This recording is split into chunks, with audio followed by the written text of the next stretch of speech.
So guys एक comment आया कि आपकी जो कतरनें होती हैं सिलाई की उनका क्या करते हो। तो बहुत सारी कतरन का मैं क्या करती हूँ, छोटी छोटी कतरनें होती हैं वो डेली की मैं फेंकती रहती हूँ। और जो बड़ी बड़ी कतरन होती हैं उन्हें मैं इकट्ठा रखती हूँ ताकि जब भी किसी सूट या सलवार में, पैंट में किसी में भी कम पड़े नेक वगैरह बनाने के लिए तो मैं उसे यूज़ कर लूँ। फिर भी यूज़ नहीं होते हैं तो कुछ दिन बाद हम उन्हें फेंक देते हैं या किसी को चाहिए होते हैं तो ले जाते हैं। बट आसपास कोई गरीब तो है ही नहीं आजकल दिल्ली में तो फिर कोई लेने भी नहीं आता है, फिर मैं उन्हें फेंक ही देती हूँ क्योंकि मेरे पास भी रखने का जगह नहीं होता है। ढेर सारी एक एक बोरी भर जाती है तो उनका क्या ही कर सकते हैं। और दो चार कत्तल तो मेरी रोज़ की यूज़ होती हैं, जैसे कि मेरे पति जूते वगैरह पोंछते रहते हैं, डेली का फेंकते हैं वो। और मतलब इस तरह से यूज़ होती रहती हैं। लेकिन बहुत बड़ी बड़ी हैं उनका हम कुछ ना कुछ कर ही लेते हैं, मैं गाँव भेज देती हूँ अपने ससुराल में। दूसरा कमेंट आया है कि आपकी आँखें हैं वो सूजी हैं। तो सूजी नहीं है, मेरी आँखें बचपन से ही ऐसी हैं।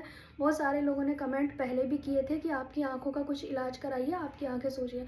बट मैं आपको बता दूं मेरी आँखें बचपन से ही गोल मटोल हैं और मैं ऐसे ही हूँ शुरू से। तो मुझे कुछ भी नहीं हुआ है, मैं पूरी तरह से स्वस्थ हूँ।